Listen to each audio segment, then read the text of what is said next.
বিজেপির সংকল্পপত্রে নানা বিষয়ের মধ্যে আপনারা বুঝতেই পারলেন যে পাখের চোখ মহিলা ভোট, আর এখানেই বাংলার মহিলাদের সম্ভ্রম কেনার চেষ্টা বিজেপিকে তোপ অভিষেকের। তো তারা বলছে যুবকদের 3000 দেবো, তাদের নেতারাই বলছে মমতা বন্দ্যোপাধ্যায় যখন 1500 টাকা করে দিয়েছে সেটাকে ভিক্ষা বলছে। টাকার প্রলোভন দিয়ে বাংলার মানুষকে কিনতে এসছেন। এসআইআর করে হয়নি, এজেন্সি দিয়ে হয়নি, ইলেকশন কমিশন লাগিয়ে হয়নি, এখন কি অর্থর বিনিময়ে বাংলার মায়েদের সম্ভ্রম কিনতে এসছেন? তাদের মর্যাদা সম্মান আপনারা কি মনে করেন 3000 টাকায় মানুষ বিক্রি করবে? বিজেপির বিরুদ্ধে চক্রান্তের অভিযোগ মমতার।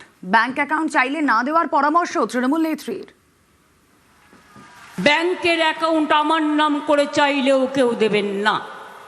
একটা খেলা চলছে, বিজেপির একটা এজেন্সি আমাদের নাম করে যেতে পারে, গিয়ে বলছে আপনার ব্যাংক অ্যাকাউন্টটা দিন, টাকা ঢোকাবো।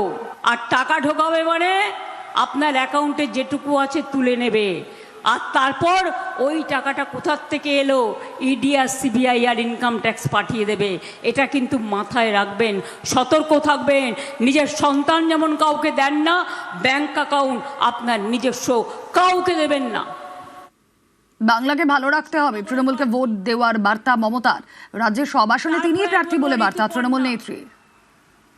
আমি এখনো বলি, অ্যাপিল করবেন, আমরা ট্রিব্যুনালে লড়াই করব।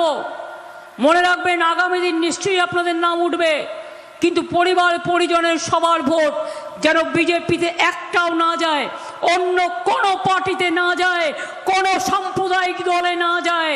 যদি বাংলাকে ভালো রাখতে হয়, যদি মা বোনদের ভালো রাখতে হয়, যদি লক্ষ্মীর ভাণ্ডার চালাতে হয়, যদি যুবসাথী চালাতে হয়, যদি কর্মসৃষ্টি চালাতে হয়, যদি আইসিডিএসকে ভালো রাখতে হয়, যদি আশাকে ভালো রাখতে হয়, যদি সরকারি কর্মচারীদের ভালো রাখতে হয়, বেসরকারি কর্মচারীদের ভালো রাখতে হয়, গ্রাম বাংলাকে ভালো রাখতে হয়, মনে রাখবেন সারা বাংলায় কে প্রার্থী ভুলে যান। আমার সরকার যদি চান, আমার নেতৃত্বে তৃণমূল কংগ্রেস সরকার, তাহলে প্রার্থী আমি। আমার নামটা মনে রেখে ভোটটা তৃণমূলকে আর জোড়া ফুলকে দেবেন।